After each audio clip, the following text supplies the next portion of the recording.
Nós estamos estudando os últimos dias à luz da Bíblia. Antes de nós retomarmos a série, nós demos um intervalo no último domingo, eu gostaria de esclarecer algo.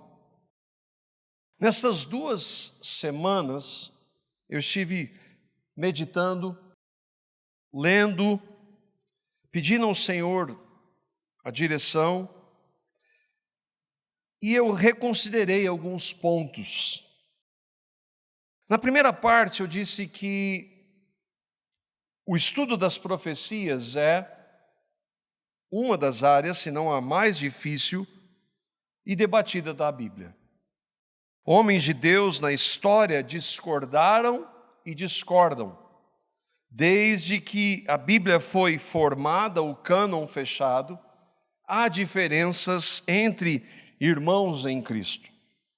E quando eu digo homens de Deus, eu me refiro àqueles que creem fundamentalmente naquilo que nós chamamos de os 5 solas, que creem no somente a Escritura, que creem somente a graça, que creem somente em Cristo, que creem que a glória deve ser dada somente a Deus e somente à fé. Isso significa que aqueles que não creem, por exemplo, que Jesus Cristo é o único mediador entre Deus e os homens, não são homens de Deus. Isso significa que aqueles que não creem que a graça de Deus é o único meio pelo qual nós podemos ser salvos, não são homens de Deus. Isso significa que aqueles que dizem que a Bíblia ela está cheia de erros, que ela não é a palavra de Deus, não são homens de Deus, e que aqueles que defendem qualquer glória para o homem e não para Deus, também não são. E nesse caso, na escatologia, que é o estudo das coisas do fim, nós devemos nos pautar especialmente na Escritura e na Bíblia, que é, de acordo com ela mesma, a inerrante e infalível palavra de Deus e o único fundamento de fé e prática para aqueles que verdadeiramente conhecem a Deus por meio do Evangelho de Cristo. A Bíblia é tudo isso. Ela não é nada menos que isso, ainda que haja, eu tenho repetido isso, aqueles que se dizem evangélicos, pastores, e que dizem que a Bíblia tem erros. Apesar desse fundamento, de crermos nessa base, somente a Escritura como nossa única regra de fé e prática, mesmo entre aqueles que se pautam nessa verdade do sola Escritura, na área e no estudo de escatologia do fim dos tempos, há diferentes interpretações. É claro que nós devemos entender que o erro não está na Escritura, mas está em nós, na nossa limitação, como nós vimos no primeiro estudo. Há diferenças entre aqueles, inclusive, que creem nas doutrinas da graça, aqueles que, como nós nos identificamos, são reformados. Há irmãos que creem nas doutrinas da graça, mas que pensam diferente, que entendem diferente o que a palavra de Deus diz em relação à segunda vinda de Cristo e aos sinais da segunda vinda. E eu queria passar para vocês aqui rapidamente algumas dessas diferenças e tentar explicá-las. Por exemplo, existem diferenças entre cristãos, homens de Deus, quanto ao que é o arrebatamento da igreja e o que será o arrebatamento da igreja. O que é o arrebatamento da igreja? A palavra arrebatamento não se encontra na Escritura. O verbo arrebatar está lá em 1 Tessalonicenses capítulo 4, que é quando então Deus, Cristo quando voltar, vai levar aqueles que estiverem vivos quando Jesus voltar e vai então arrebatá-los para estar com Cristo. Todo cristão crê nesse fato, porque ele está claro na Bíblia.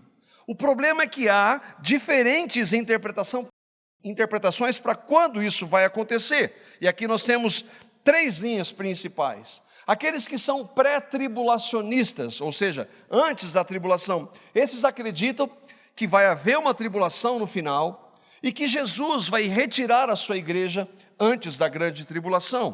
Há homens de Deus que vão dizer não, que não é antes, mas ele é antes das taças da ira de Deus que acontecem então no meio da grande tribulação. E aqueles então que dizem não, que não vai haver um arrebatamento antes, mas que a igreja, aqueles irmãos e irmãs em Cristo que estiverem vivendo no mundo na volta de Cristo, passarão sim pela grande tribulação. Outra diferença que existe é em relação ao milênio. O texto de Apocalipse, capítulo 20, que fala dos 1000 anos do reinado de Jesus. O que João, inspirado pelo Espírito, quis dizer ali? Há irmãos e homens de Deus que dizem, eles são chamados de pós-milenistas, que dizem que o milênio não é literal, não vai acontecer um dia quando Jesus voltar e reinar sobre essa terra por 1000 anos. E eles dizem também que o evangelho, sendo pregado em todo o mundo, será tão poderoso que a maioria das pessoas serão convertidas a Cristo, e quando Cristo voltar, essa terra estará pacificada, e o evangelho e as pessoas convertidas, em boa parte, estarão vivendo em paz. E Cristo então instituirá o seu reino eterno, novos céus e nova terra. Há aqueles irmãos que são chamados de amilenistas, não que eles não creiam no milênio, eles creem porque está na Escritura, mas eles dizem que o milênio não é algo literal, que não vai haver 1000 anos literais de reinado de Cristo quando ele voltar em sua segunda vinda. E há aqueles que são chamados pré-milenistas. E esses acreditam que quando Cristo voltar, ele vai então arrebatar a sua igreja e vai reinar com os cristãos nessa terra por 1000 anos. Há homens de Deus que creem, até agora nós vimos 6 diferenças. Em relação ao Apocalipse, o último livro da Bíblia, as profecias do Apocalipse, há aqueles e há irmãos que são chamados de preteristas. O que isso significa? Eles dizem que todas as profecias que estão na Bíblia, com a exceção da volta de Cristo em glória, já aconteceram. E elas aconteceram até o ano 70 depois de Cristo, isso está nos livros de história, quando o Império Romano destrói Jerusalém e o templo. Tudo que Jesus fala, que Paulo fala, que Pedro fala, que João diz, acontece no ano 70. Há aqueles irmãos, então, que são os futuristas e que vão dizer o contrário, que todas as profecias do Apocalipse, com exceção das 7 igrejas, elas vão acontecer no futuro. E há aqueles irmãos chamados historicistas, que são aqueles que entendem que houve profecias já cumpridas antes do ano 70, mas que Deus também tem profecias que serão cumpridas antes da volta de Cristo e que estão descritas ali no livro do Apocalipse. É simples ou não? E eu estou falando de homens de Deus que creem em diferentes pontos na questão da volta de Cristo. Cada proposta, cada defesa tem sim os seus textos bíblicos. Alguns desses textos são mais fáceis de refutar, outros já são mais complexos e alguns que não têm resposta. Que nós não conseguimos ver com uma análise da Escritura, do solo Escritura, nós não conseguimos ver que aquela defesa daquele determinado ponto não possa realmente acontecer. Eu crio no Evangelho há mais ou menos 30 anos. E essa área sempre foi uma área que me fascinou. Talvez tenha sido aquela que eu mais já li, meditei, ouvi e ainda me deixa fascinado sobre a volta de Cristo. E nesses 30 anos eu já mudei algumas vezes de posição. Mas o que fazer em relação a esse tema? Nós vamos ignorar? Essa semana eu estive ouvindo pela 3ª vez um debate entre 4 irmãos, homens de Deus, sobre escatologia. Eles ficam 3 horas conversando, um respeito às posições diferentes, 2 amilenistas, um pré-milenista e um pós-milenista. São irmãos, 3 horas, falando só sobre o milênio. Eles não falaram de outros pontos, eles falaram somente sobre o milênio. Todos eles são pastores, todos eles são reformados, Um deles estava lá, o irmão Augusto Nicodemos, e o comentário dele foi o seguinte: devemos pregar sobre a escatologia, o estudo do fim das coisas, para levar a igreja a pensar nas últimas coisas. Ele estava dizendo, ele é um amilenista, não acho que a gente deveria deixar de ter comunhão com um irmão pós ou pré-milenista. Eu não creio nisso. Acho que está muito errado. Deveríamos lembrar que essa é uma área em que a Escritura não nos revela o suficiente para o consenso.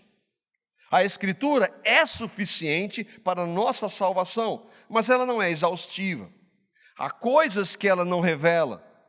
E isso deveria nos levar a ter humildade e a respeitar a posição do outro, a caminharmos juntos, se cremos no centro do Evangelho e na palavra de Deus.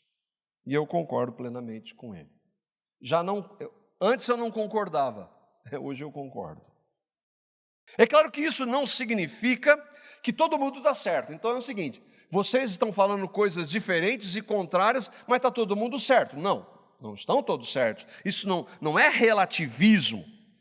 Não significa também que nós devemos aceitar teorias e propostas que não tenham base bíblica. Não significa também que a Bíblia então tenha erros e que ela se contradiga. O problema não está na Escritura, mas está em nós. E não significa também que cada um de nós não seja responsável por aquilo que crê. Não, isso é muito difícil, eu não gosto, então não vou nem ver isso. Mas a Bíblia manda, está na Escritura e nós devemos meditar sobre isso. Nós temos que reconhecer que há textos difíceis, que somos limitados, como eu tenho procurado enfatizar desde o primeiro estudo, e que nós vamos ter compreensão das profecias relacionadas à segunda vinda de Cristo, somente quando elas se cumprirem, quando Cristo estiver voltando. Isso se nós estivermos vivos até lá. Então nós não sabemos de nada? Então, se tem tantos pensamentos diferentes, para que falar sobre isso? Não. Nós temos fundamentos e certezas de acordo com a Escritura, e aí eu queria ver alguns com vocês. Primeiro, é fato e é inegociável que Jesus vai voltar visível e corporalmente. Nós falamos dos anticristos que João cita em suas cartas, e ele diz que o espírito do anticristo nega que Jesus Cristo veio em carne, que diziam que Jesus era um espírito evoluído. Então, Jesus sim vai voltar, a Bíblia diz, assim como ele foi, ele vai voltar fisicamente e corporalmente, visivelmente, todo olho vai ver. Ele virá, Jesus virá, e a Bíblia é clara, para julgar todo ser humano que já existiu. Todo ser humano, a Bíblia diz, desde o primeiro até o último, estarão diante de Cristo um dia, e ele vai julgar cada um deles. É verdade também que quando Cristo voltar, todo joelho vai se dobrar perante ele.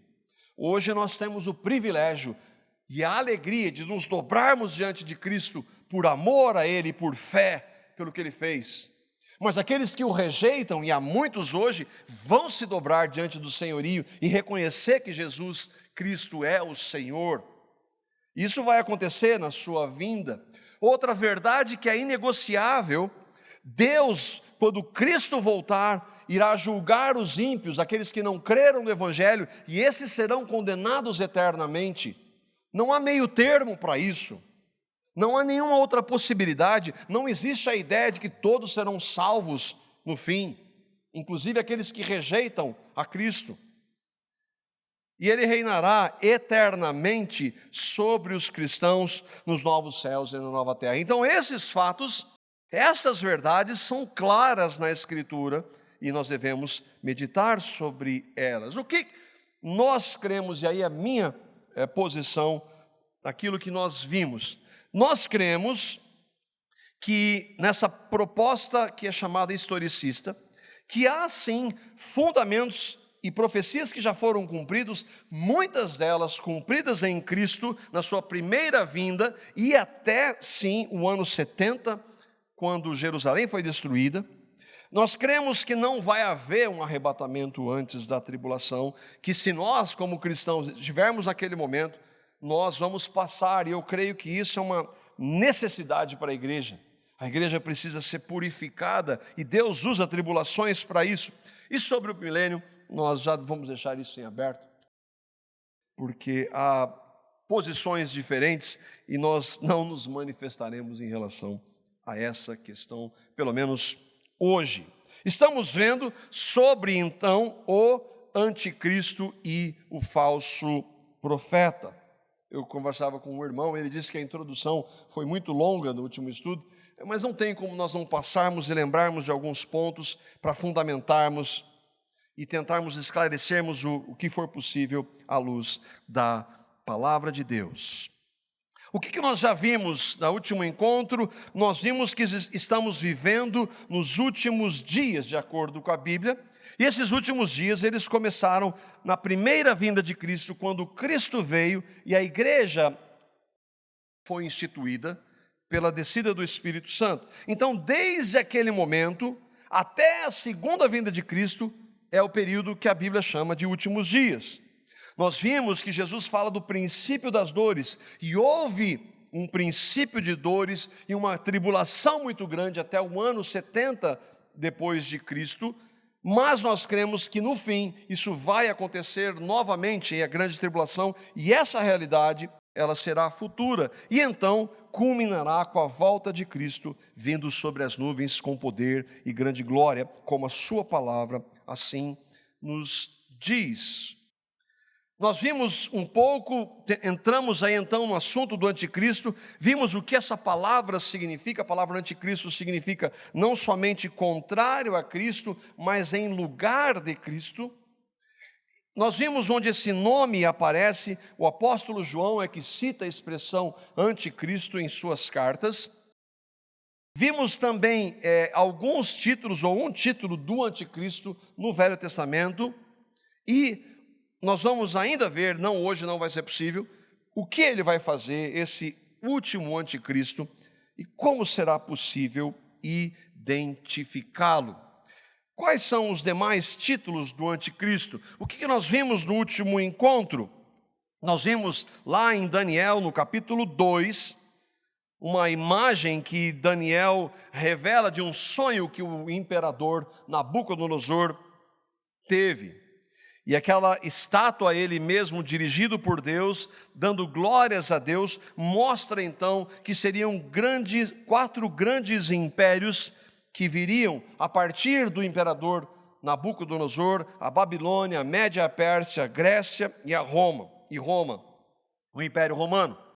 Essas datas estão em boa parte dos livros históricos, às vezes há algumas variações, não dá para nós sermos precisos em impérios, não é como a democracia, que um governante acaba no dia, no caso do nosso país, ele acaba no último dia, 31 de dezembro, e no dia 1º de janeiro do ano seguinte, começa um novo governante no sistema democrático. Naquele momento não era assim. Nós vimos também em Daniel, no capítulo 7, e aí nós comparamos a estátua com 4 animais. Daniel é um livro profético, e isso significa que há muitos sinais e imagens que não são reais, mas que apontam para uma realidade. Então nós vimos que os animais que Daniel vê num sonho que ele tem no Daniel capítulo 7, eles se equiparam à estátua que o imperador havia visto. E isso nós conseguimos então alguns detalhes. Vimos então os que Daniel trata dos pés da estátua. Nós vimos ali 4 grandes impérios, e ele faz uma distinção dos pés e dos dedos da estátua, lá em Daniel capítulo 2, versículo 41, como ele disse, como viste, ele está falando lá para o imperador Nabucodonosor, como viste, os pés e os dedos eram em parte de barro e em parte de ferro. Isso quer dizer que esse reino, e é um reino que virá após o Império Romano, será um reino dividido.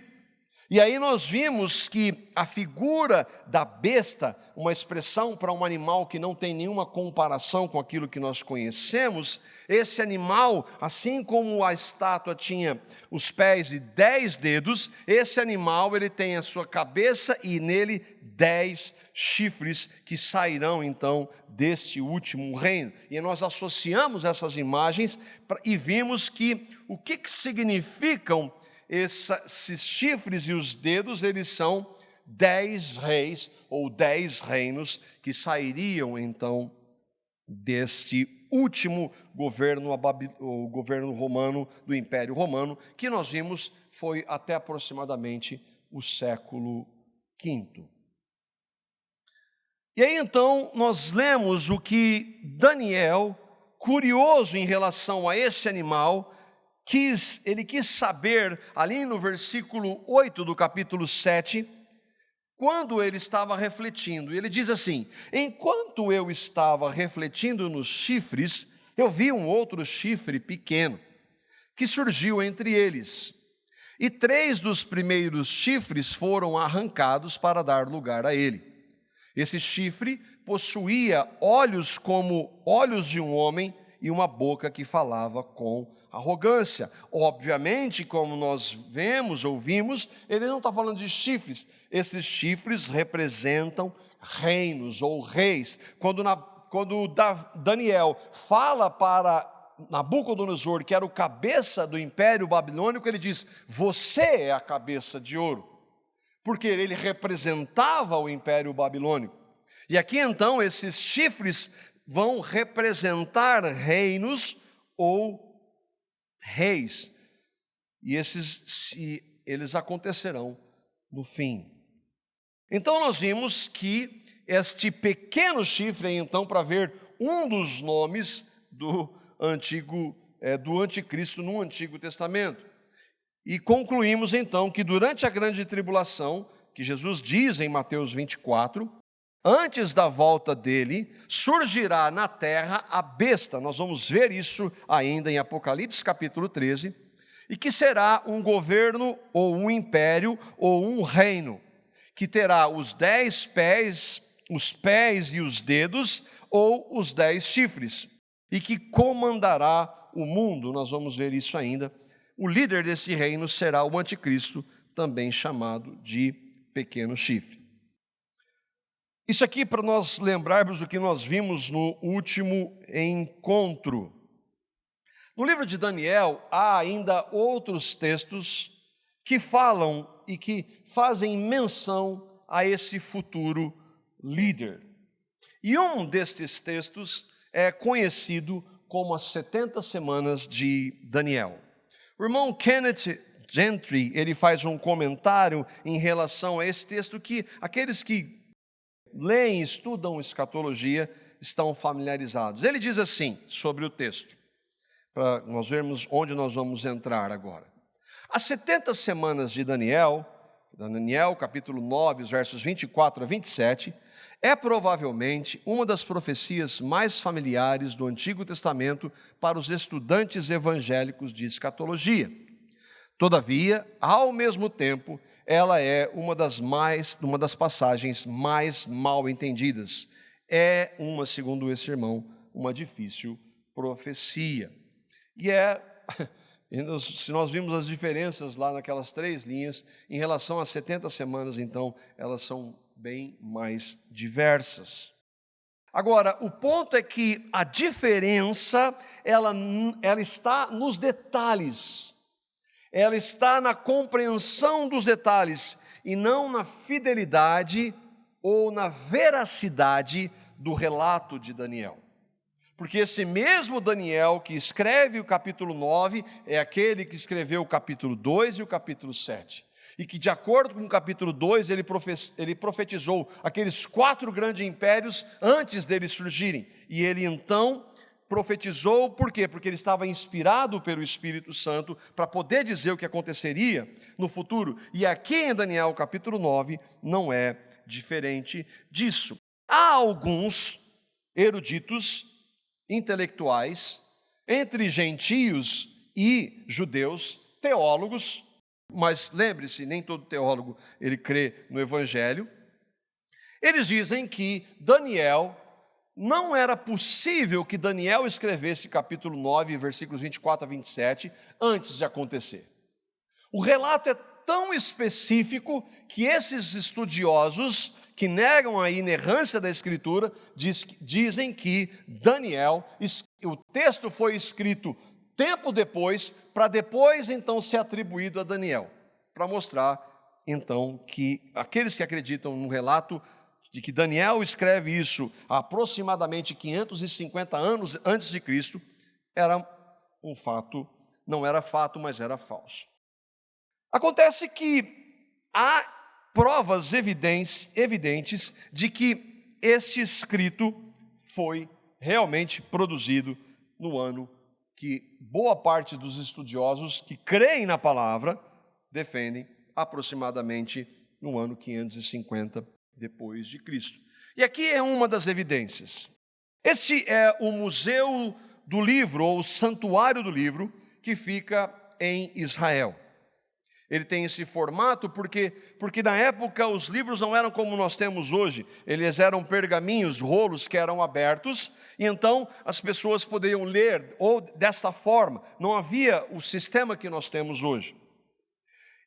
Mas o que isso tem a ver com a profecia de Daniel? Bom, no ano de 1947, foram encontrados os chamados pergaminhos do Mar Morto, uma das descobertas arqueológicas mais importantes da história, não somente para os cristãos, mas da história. Esse museu está lá, esses pergaminhos estão lá, e os pergaminhos foram feitas pesquisas, e eles datam do século II a.C. Então, 200 anos antes de Cristo. E adivinha que livro que está lá entre eles? O livro de Daniel. Então, essa é uma das evidências que mostra que o livro foi sim escrito séculos antes de Cristo, e que as profecias estão lá, que anunciam a Cristo. Nós vamos ver alguns dos textos, algumas das expressões que ele usa, são impressionantes de como o texto é fiel. Nós devemos lembrar que Daniel escreve aquele texto, o seu livro, aproximadamente no ano 537 antes de Cristo. E aí nós vamos ver, eu vou ler alguns trechos do texto, e eu vou projetar aqui algumas imagens para que você procure se familiarizar com o que estava acontecendo. O texto é de Daniel, no capítulo 9, os versos 24 a 27. E se você for ver no capítulo 9 inteiro, nós não temos, obviamente, com tudo isso aqui nós vamos ter bastante tempo. Se nós colocássemos todos os textos, levaria muito mais tempo.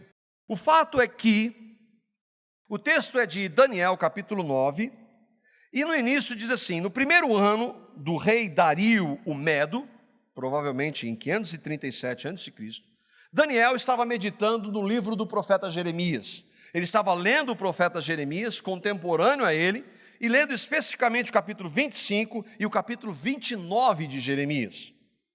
E ele viu que o cativeiro babilônico sobre Jerusalém, de acordo com Jeremias havia escrito, duraria 70 anos. E esse cativeiro estava no fim.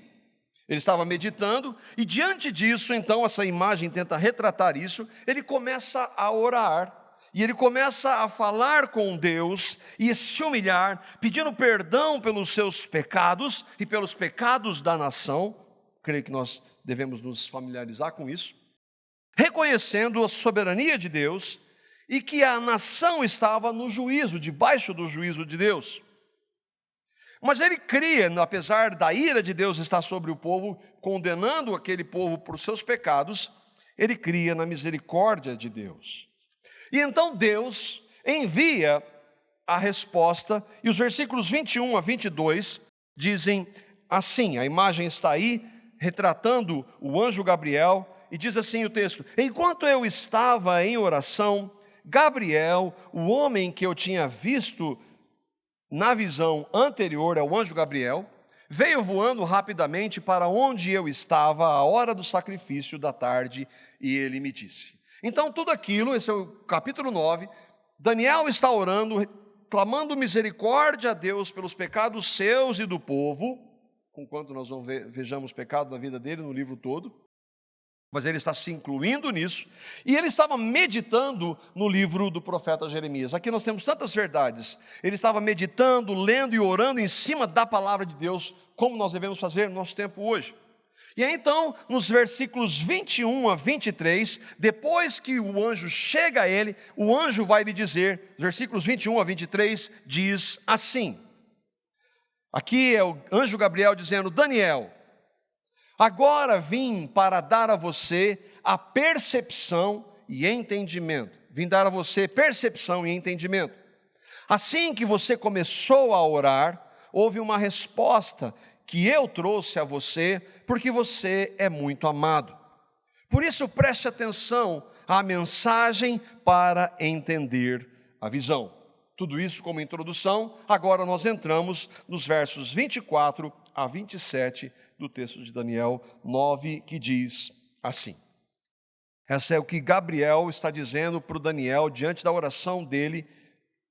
E ele diz: 70 semanas estão determinadas sobre o teu povo, a tua santa cidade, para fazer cessar a transgressão, para dar fim aos pecados, para expiar a iniquidade, para trazer justiça, a justiça eterna, para selar a visão e a profecia, e para ungir o santo dos santos.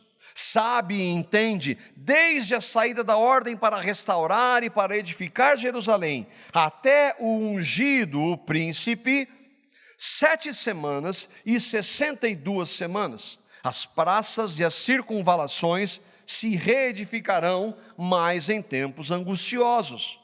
Depois das 62 semanas, será morto o ungido, e já não estará. E o povo de um príncipe que há de vir, destruirá a cidade e o santuário, e o seu fim será num dilúvio, e até ao fim haverá guerra. Desolações são determinadas. Ele fará aliança com muitos por 1 semana, e na metade da semana fará cessar o sacrifício e a oferta de manjares. Sobre a asa das abominações virá o assolador, até que a destruição que está determinada se derrame sobre ele. Muita coisa, muitas informações, e nós vamos tentar então detalhar o que isso significa, o que teria a ver com o anticristo. Repetindo, essa é uma das mais difíceis profecias das Escrituras, e há várias interpretações. Eu quero apresentar uma delas aqui. Vamos detalhar o texto. Primeiro então, as 70 semanas de Daniel, chamado, nós vimos que o anjo Gabriel se achega a Daniel, enviado por Deus, e manda que ele preste atenção em algo que ele vai dizer. E aí ele começa, e aí nós já temos um pequeno problema para a compreensão, é que o texto traduz como 70 semanas, mas na realidade a palavra em hebraico, shavua, que é o que está escrito aí, ela significa não somente semanas, é uma possibilidade, mas essa palavra significa um período de setes. Pode ser 7 dias, pode ser 7 semanas, ou podem ser 7 meses ou anos.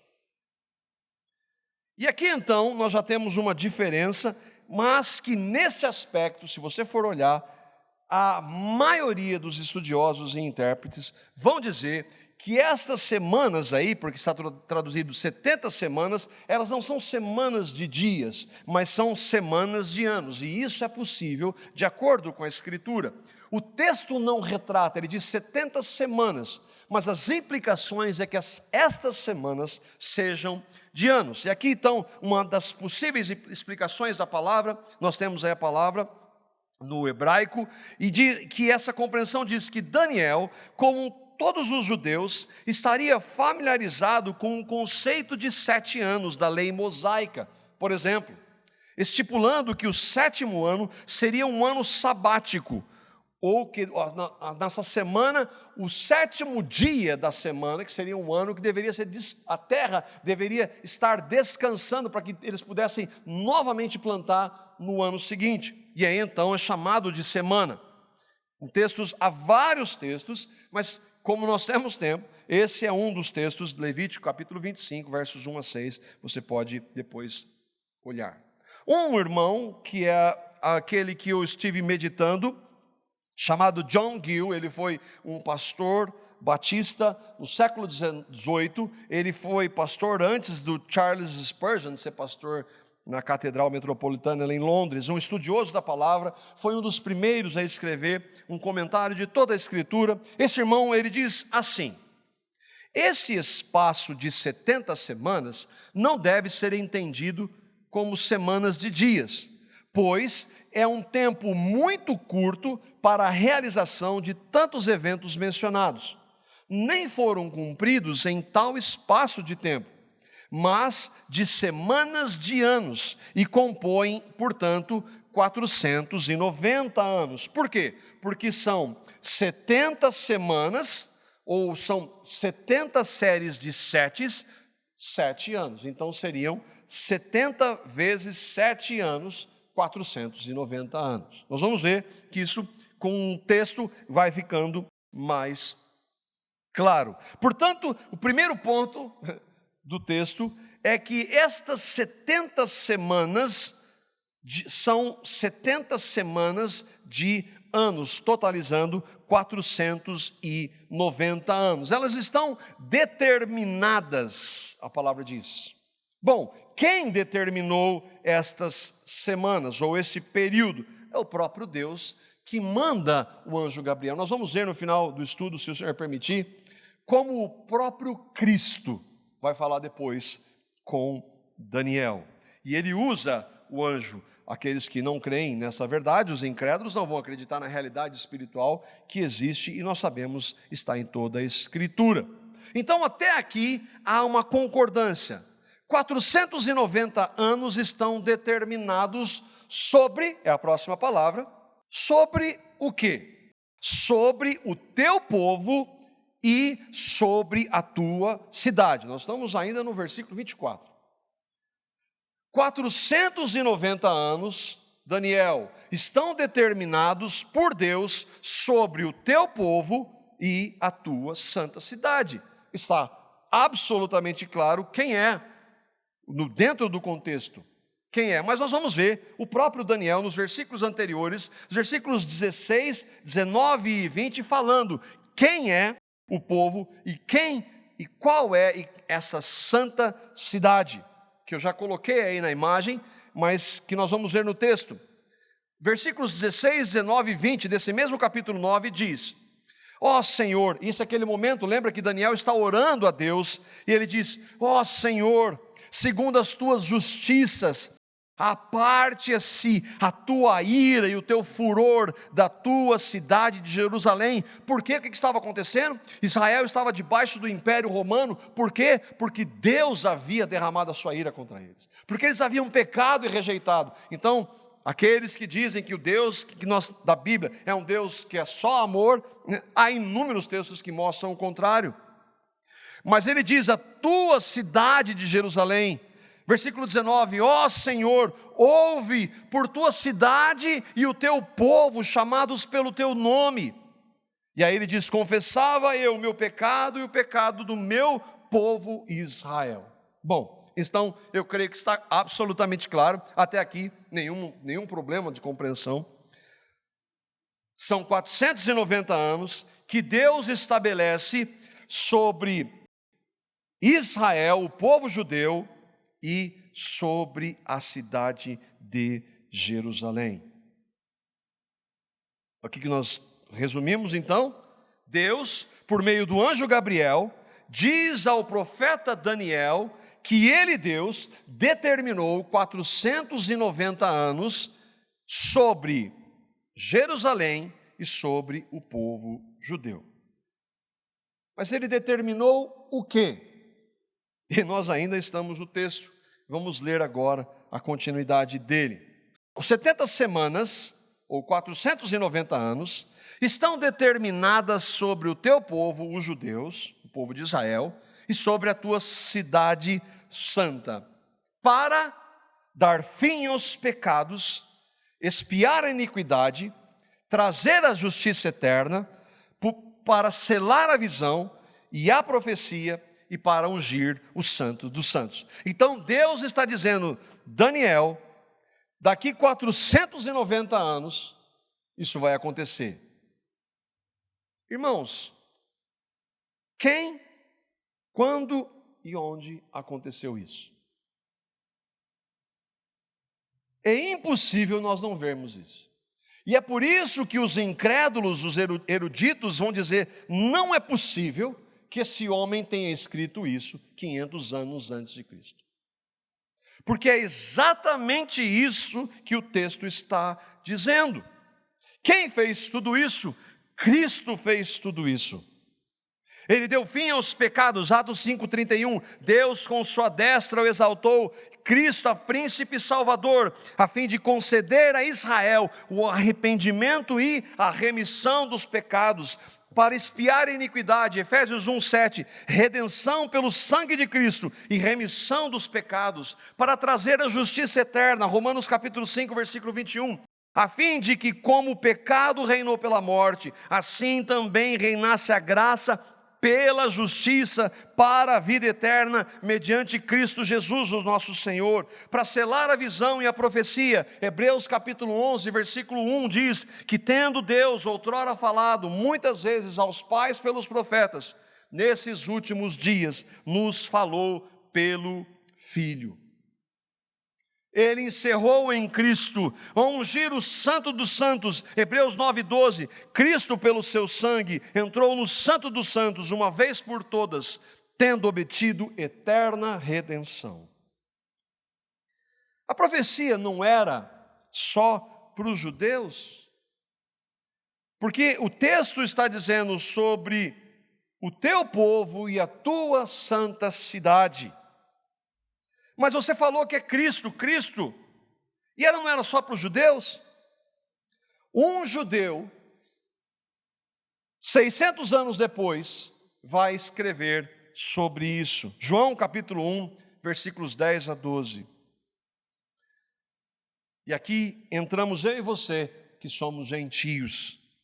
O verbo estava no mundo e o mundo foi feito por intermédio dele, mas o mundo não o conheceu.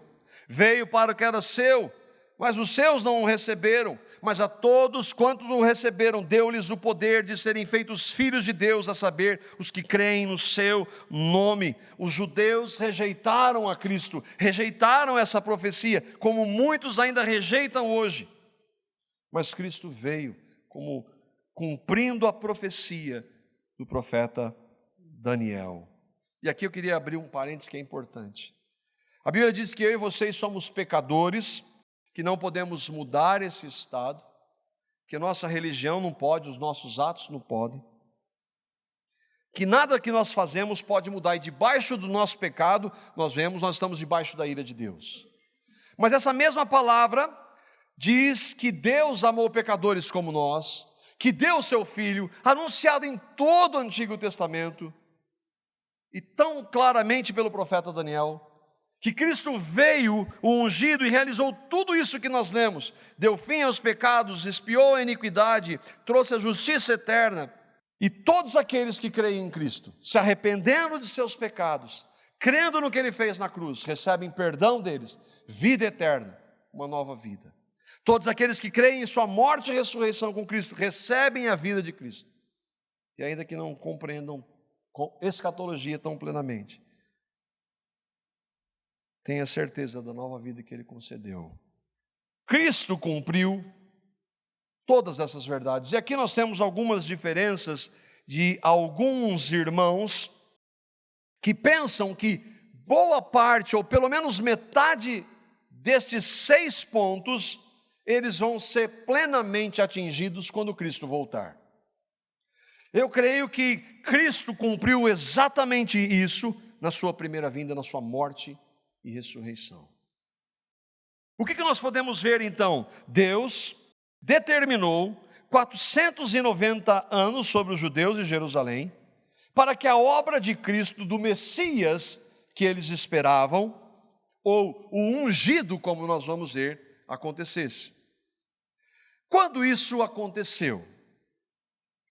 Quando que foi dada esta ordem? E aí no versículo 25 ele vai dizer, sabe e entende.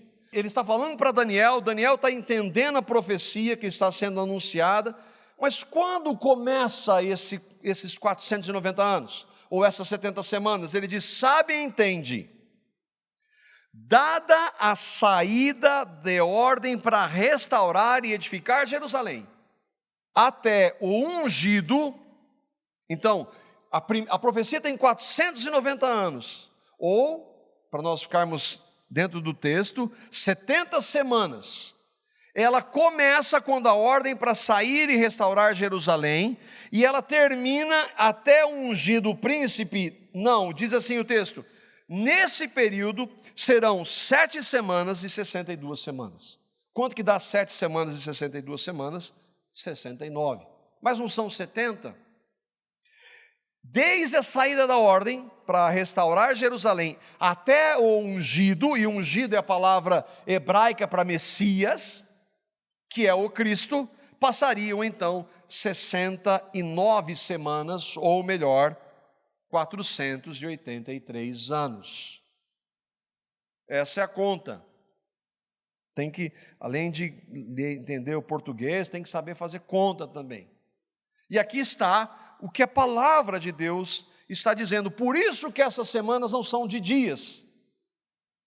Porque não aconteceria nada nesse período se fosse dias, mas os anos sim acontecem em Cristo. O texto diz que durante esse tempo, as praças e as circunvalações se reedificariam, mas em tempos angustiosos. É um processo que sempre esteve sobre Israel.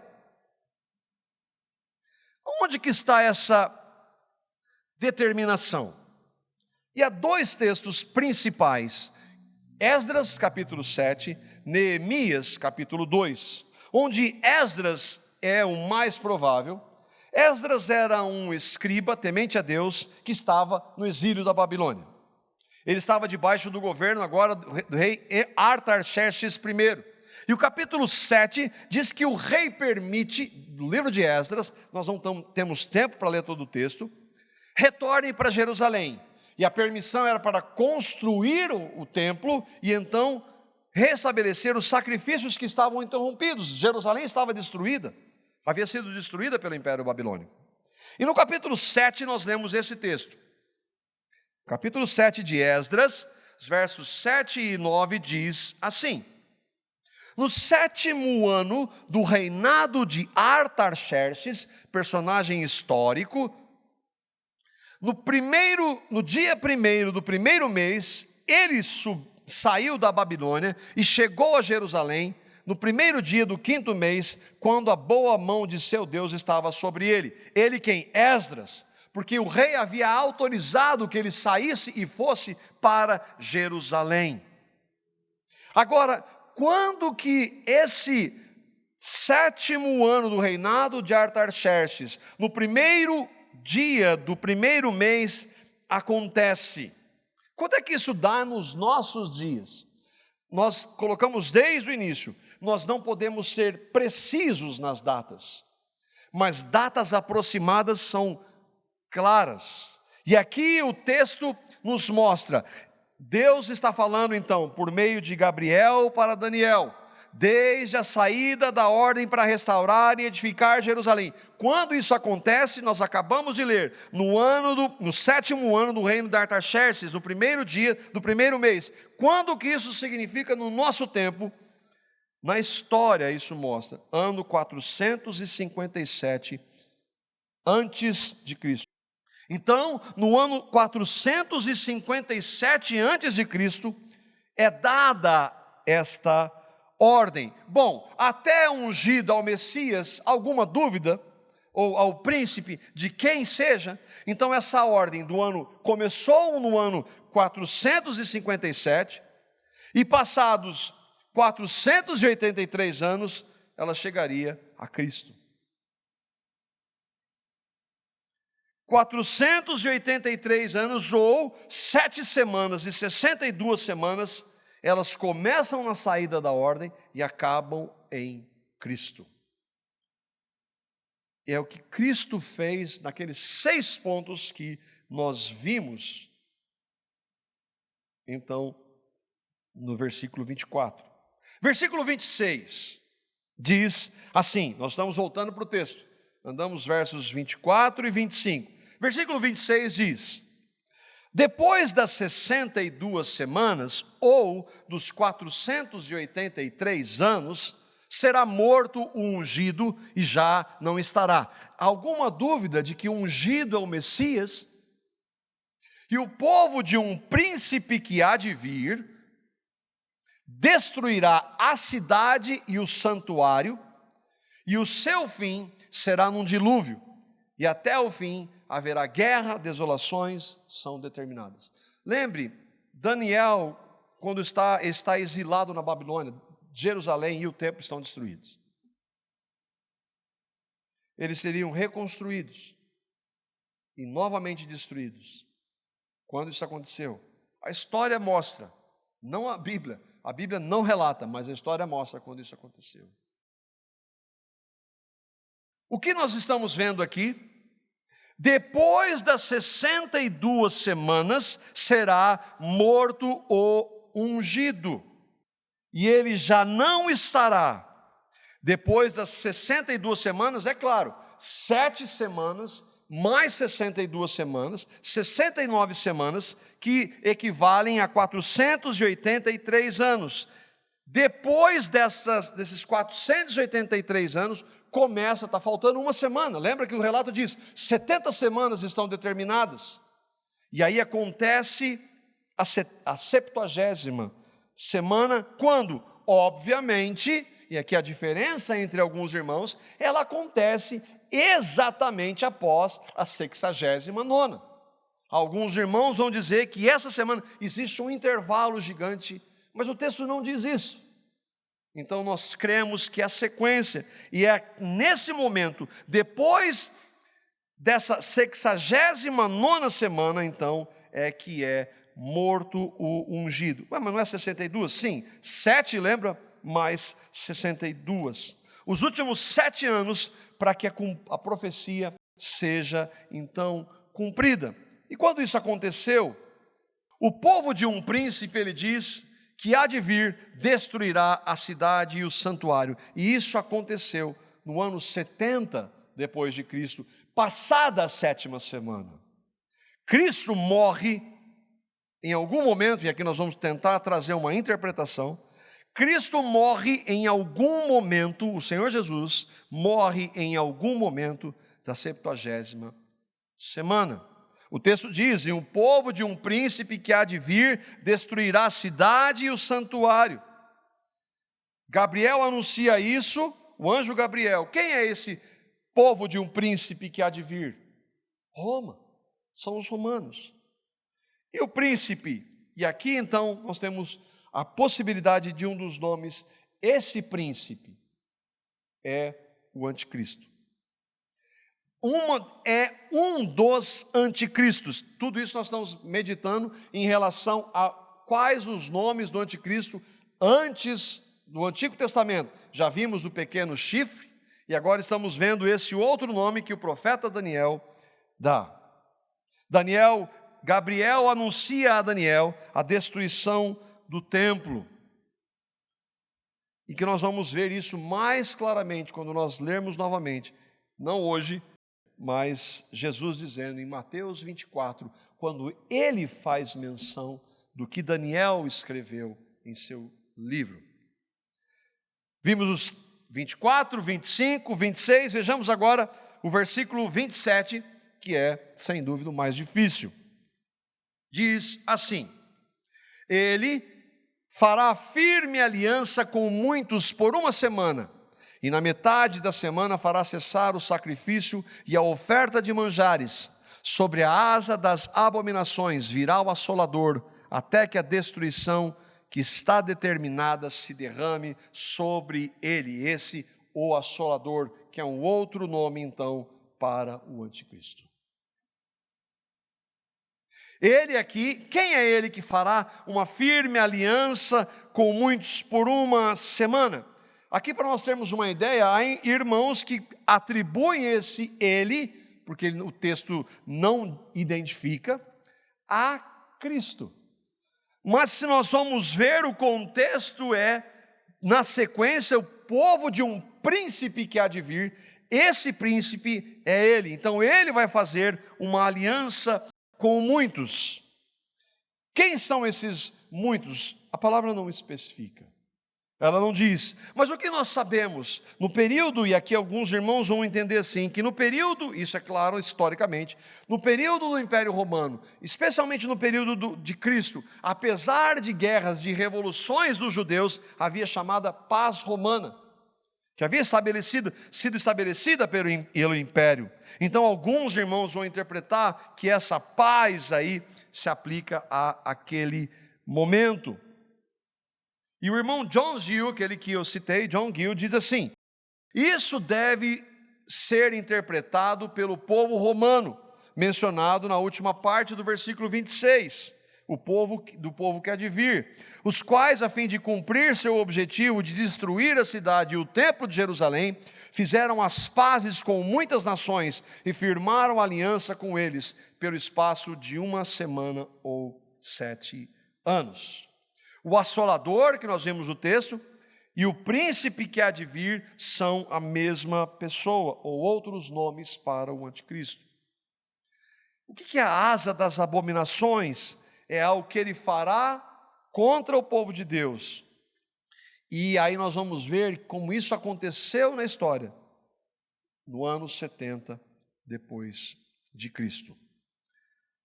Nós vamos ver também que aquele que está no governo naquele período, um dos imperadores, era inclusive chamado, é entendido na história como um dos tipos do anticristo, que seria Nero, o imperador romano.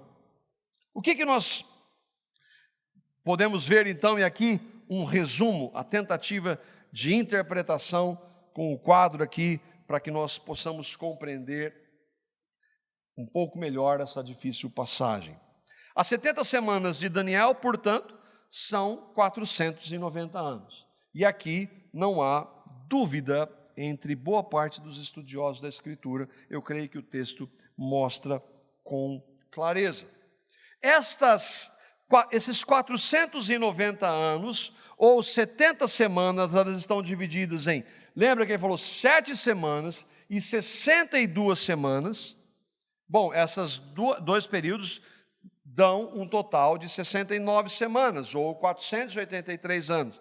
E aí então há uma última semana para que fosse completa estas 70 semanas. Em nenhum momento o texto permite que haja qualquer intervalo entre esses 490 anos ou 70 semanas. Então nós temos que compreender e procurar compreender como o texto atribui a vinda de Cristo, e é tão claro que esse período está falando de Cristo, que nós devemos então tentar compreender essa profecia à luz da manifestação de Cristo. E aqui então nós temos uma tentativa de compreensão. Primeiro que eu disse que o ano 457, que é aquele estabelecido, e que nós vimos lá, de acordo com o rei Artaxerxes, no livro de Esdras, no capítulo 7, o ano é de 457, agora está certo aí, antes de Cristo. Essa foi a ordem dada. Ele disse 7 semanas. O que os irmãos vão dizer? Esses 49 anos foi um período para que então Jerusalém fosse edificada. Isso não está no texto, mas é uma compreensão, uma tentativa. Por que ele desmembrou 69 semanas em 7 e 62? E aí esses irmãos vão compreender assim. Mas o fato então é que ele vai dizer que no final da última semana é que Cristo morre. E aí então entra uma outra compreensão, essa última semana, já que Cristo está nela, e nós vamos entender que a morte de Cristo finaliza essa 70ª semana. E aí então, essa é uma das, está em interrogação aí. Alguns irmãos vão dizer que o início da pregação de João Batista, até a morte de Cristo, seria estabelecida essa uma semana. Porque nesse momento o Messias já está vivo, porém ele não está exercendo ainda seu ministério. E ele começa o seu ministério quando? No batismo de João Batista, quando João Batista o batiza, mas João Batista já está anunciando o Messias antes disso acontecer. E esse período então, para alguns desses irmãos, vai então fechar no ano 33 depois de Cristo, com a morte de Cristo. Depois dos 483 anos, ou das 62 semanas, na última semana, será morto o ungido, já não estará. Simples ou não? Quem dera, né, que fosse simples.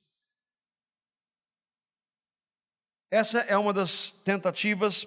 Boa parte dos irmãos que creem na inerrância da Escritura, creem que a Bíblia prediz sim o futuro, compreende algumas dessas datas. Há divergências entre irmãos.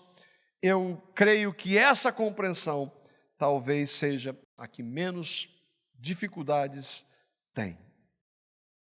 Mas eu queria encerrar lendo um último texto do profeta Daniel. Mas por que trabalhar tudo isso aí, já que não está claro que só falta Cristo voltar? E que a maioria dos sinais já aconteceram lá no ano 70? Se aconteceu, para que nós vamos especular sobre isso? E não é tão claro assim, por isso que nós estamos estudando, e por isso que durante anos, para nós dizermos, durante a história da igreja, muitos irmãos têm se debruçado sobre esse assunto. Porque ele está na Escritura, como nós dissemos no primeiro estudo, e se está na Escritura, nós devemos meditar a respeito. Mas eu queria terminar com o texto de Daniel, o capítulo 12. E aqui é claro que se trata dos últimos dias. Nós já vimos que Daniel falou ao Nabucodonosor que Deus está mostrando para você o que vai acontecer nos últimos dias. E ele anuncia os profetas. Mas nesse caso, são os últimos dos últimos dias. O fim, quando Cristo estiver voltando. É importante que nós saibamos, lembremos que na Bíblia, quando ela foi escrita, não havia capítulos, nem versículos, nem muito menos subtítulos. O capítulo 12 se nós fôssemos ver todo ele, começa de uma visão, uma outra visão que Daniel tem no capítulo 10. É a última visão. E Daniel vê o Senhor Jesus, no capítulo 10. Não há dúvidas disso. Cristo se manifesta para Daniel, 500 anos antes da sua encarnação. E o anjo diz para ele, no versículo 14 de Daniel, diz assim, no capítulo 10, diz: agora vim para fazer você entender o que há de acontecer ao teu povo nos últimos dias, porque a visão se refere a dias distantes, ainda distantes. E aí eu queria ler com vocês o capítulo 12. Nós vamos ler e concluímos esse momento. Capítulo 12 do profeta Daniel. Vamos ler a cada 2 versículos e tentar compreender o que eles dizem. Novamente, lembremos que isso está acontecendo, sendo escrito provavelmente, aproximadamente 550 anos antes da manifestação de Jesus. Diz assim: naquela ocasião, na visão que Daniel teve, Miguel, o grande príncipe que protege o seu povo, se levantará. Miguel é o anjo. Haverá um tempo de angústia como nunca houve desde o início das nações até então. Ele está falando do fim. Mas naquela ocasião, o seu povo, todo aquele cujo nome está escrito no livro, será salvo. Então ele está falando somente de judeus. Aliás, os judeus, para ser um genuíno judeu, como Paulo diz, um genuíno israelita precisa crer em Cristo. Nem todo israelita é descendente de Abraão. Precisa crer em Cristo. E nós vimos que ele veio para o seu, mas muitos não o receberam. Então ele está falando todo aquele que estiver escrito no livro. Ele está falando do fim dos tempos. Versículo 2, mas como é que ele está falando no fim dos tempos? Versículo 2: multidões do que dormem no pó da terra ressuscitarão, uns para a vida eterna, e outros para a vergonha e para o desprezo eterno. Então o texto é claro, Deus está falando para Daniel, nos últimos dos últimos dias. Versículos 3 e 4, aqueles que são sábios reluzirão com o fulgor do céu, que conduzem muitos à justiça, aqueles que conduzem muitos à justiça serão como as estrelas para todos sempre.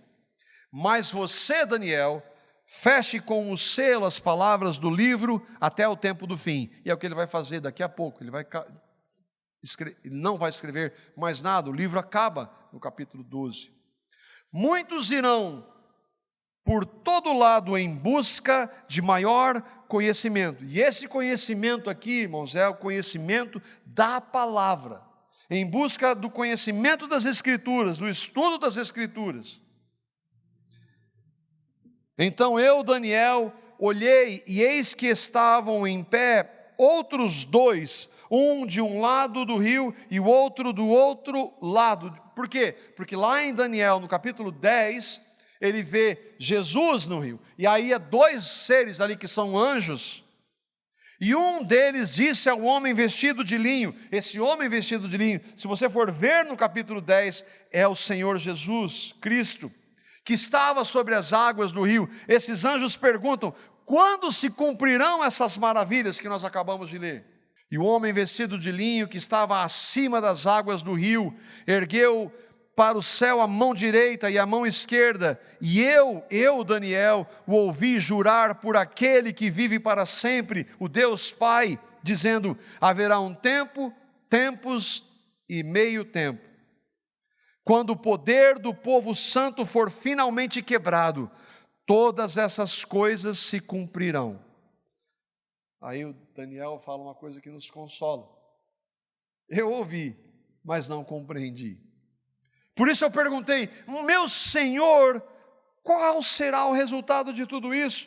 Lembra que Deus está falando do fim, Jesus está falando de um povo que seria perseguido, e que ele chama o povo santo, esse povo sofreria no fim, e que nós vamos ver isso claramente no Novo Testamento, que nós vamos ver isso em toda a igreja primitiva, que nós vamos ver isso em toda a história da igreja, que nós vamos ver isso de maneira clara também no Apocalipse. Quando será? Qual será o resultado disso tudo, Senhor? Daniel pergunta. E ele responde, vá, Daniel, pois as palavras estão seladas e lacradas até o tempo do fim. Ele não responde. O Senhor não responde para ele, muitos serão purificados, alvejados, refinados, mas os ímpios continuarão ímpios. Onde nós vemos esse texto, irmãos? Apocalipse, no último livro do Apocalipse, no último capítulo, os sujos, sujem-se ainda, aqueles que são santos, santifiquem-se ainda. Essa é a história da igreja, daqueles que genuinamente creram e creem em Cristo. Nenhum dos ímpios levará isso em consideração, mas os sábios sim. Diga isso para uma pessoa que não crê no Evangelho, ela fala, você acredita nessa monte de bobagem? Anjo, Jesus vai vir voando no céu, que a Escritura profetizou, não sei quando. Mesmo entre teólogos que se dizem evangélicos não creem, imagina o ímpio. Os ímpios que não creem em Cristo, que rejeitam o Evangelho, nenhum dos ímpios levará isso em consideração, mas os sábios, sim. A pergunta é se eu e vocês estamos dentre esses sábios. Os sábios são aqueles que examinam as Escrituras.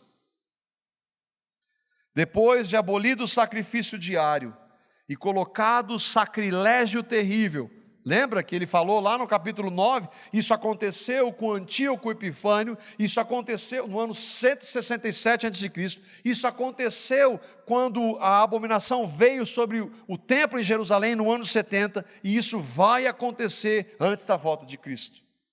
Depois de abolido o sacrifício diário e colocado o sacrilégio terrível, haverá 1290 dias. Feliz aquele que esperar e alcançar o fim dos 1335 dias. O que significa isso? Nós não sabemos. Mas o ponto é que ele está anunciando que haveria perseguição contra os cristãos e abominação feita por esse líder que um dia surgirá. Quanto a você, Daniel, siga o seu caminho até o fim. Você descansará. E ele não está falando novamente de descanso aqui, ele está falando que vai morrer. Então, no final dos dias, você se levantará para receber a herança que lhe cabe. Quando Cristo voltar, Daniel vai ser um daqueles que ressuscitarão dos mortos. Ele não tinha compreensão plena de tudo que estava acontecendo, por isso que a Bíblia é uma revelação progressiva.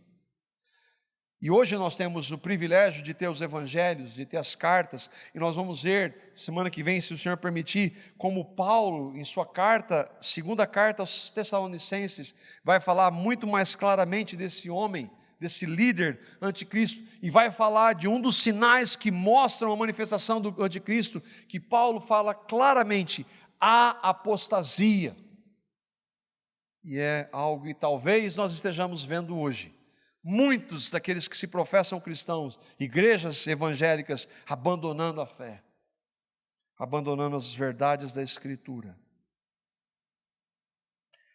Esse texto mostra também, claramente, que assim como aqueles homens de Deus entenderam o cumprimento das profecias do Antigo Testamento na primeira vinda de Cristo, quando Cristo veio, aqueles, e se nós estivermos vivos, nós não sabemos, que creram e creem verdadeiramente em Cristo, quando Cristo voltar, se estiverem vivos, vão compreender e vão continuar vendo a fidelidade e a veracidade da palavra de Deus, inspirada pelo Espírito Santo, verdade, inerrante e infalível palavra de Deus. Que o Senhor nos capacite a vivermos nessa esperança. Que Ele nos leve a meditar nas Escrituras, a falar com o Senhor, fale comigo pela sua palavra.